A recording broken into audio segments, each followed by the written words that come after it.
अस्सलाम वालेकुम। Mountain media house के साथ मैं हूं सैयद राब हैदर गर्देजी और इस वक्त मैं मौजूद हूं आज़ाद कश्मीर के दारुल हुकूमत मुजफ्फराबाद में। और आज मैं आपकी मुलाकात ऐसी शख्सियत से करवाने जा रहा हूं जिन्होंने ना सिर्फ आज़ाद कश्मीर बल्कि पूरी दुनिया में अपना नाम रोशन किया है, जिन्होंने इंतहाई मेहनत की है और अपना नाम बनाए। और उनका नाम है सरदार अमजद अब्बासी, जो कि बरतानी शहर सिलाव के मेयर मुंतखब हो चुके हैं। चलिए उनसे बात करते हैं और उनसे जानते हैं कैसे उन्होंने सियासत का आगाज़ किया और अब वो मेयर तक कैसे पहुंचे। चलिए उन्हीं से ही जानते हैं। अस्सलाम वालेकुम सर। वालेकुम सलाम।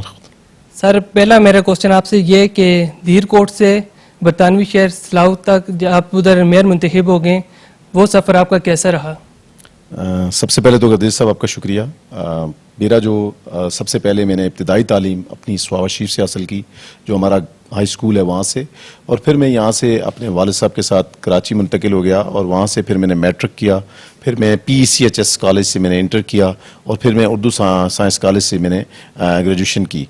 और उसके बाद मैं 2007 में बरतानिया चला गया और जिस शहर में आज मैं मेयर हूँ यहाँ पर मैं 2007 से रह रहा हूँ और तकरीबन मुझे 15 साल हो गए इस शहर में रहते हुए।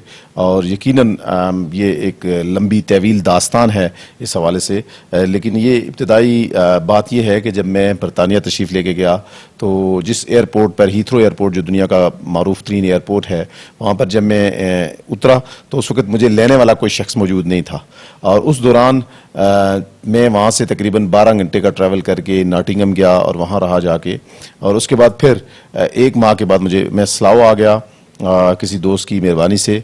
जब मैं सिलाव आया तो तसलसल के साथ सिलाव में फिर 2007 से लेकर आज तक मैं सिलाव में रहता हूँ।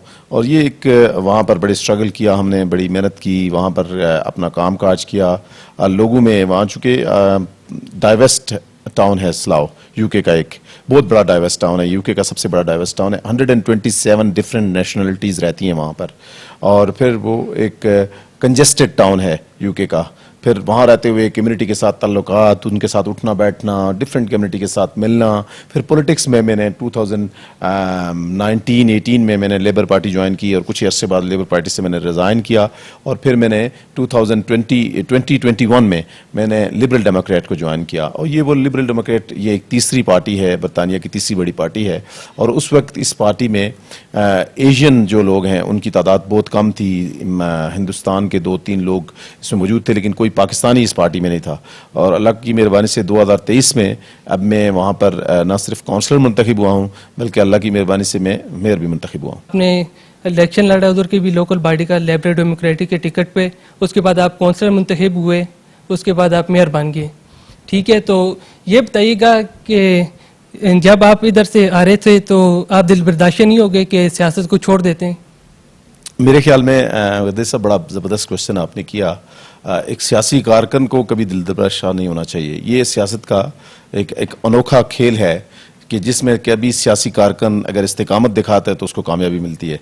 मैं यहाँ से इलेक्शन तो ज़रूर हार गया, लेकिन एक ऐसी नई प्रेसिडेंट सेट करके गया तहसील धीरकोट में, फिर ज़िला बाग में, फिर हमारी यूसी में एक ऐसा नया जो सियासी रवादारी की मिसाल कायम करके गया कि पीछे भी लोग याद कर रहे थे।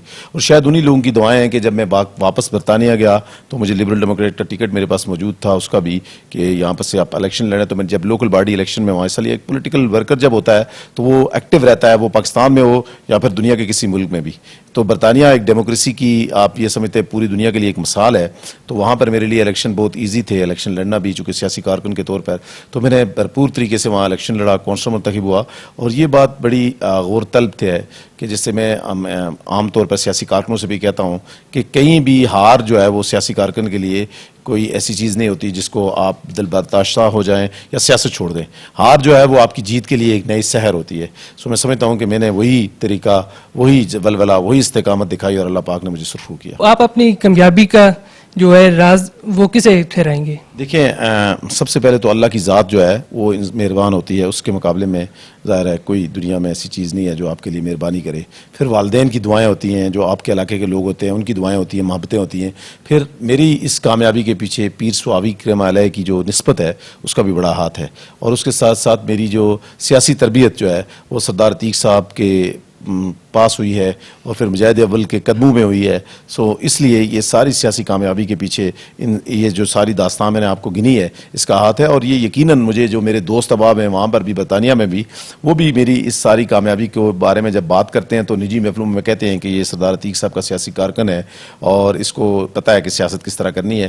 तो ये यकीनन इन सब जो मैंने पीर स्वाबी का जिक्र किया, मेरे वालिदैन का जिक्र किया, फिर सरदार अतीक साहब का जिक्र किया, सारी सियासी जो कामयाबी है इनके जरिए हुई है। जो यूथ है जो अभी सियासत कर रही है और कोई आना चाहते हैं, उन्हें आप क्या पैगाम देना चाहेंगे? मेरा मैसेज यही है कि हमारी यूथ को चाहिए कि वो एक पॉजिटिव वे में पॉलिटिक्स करें।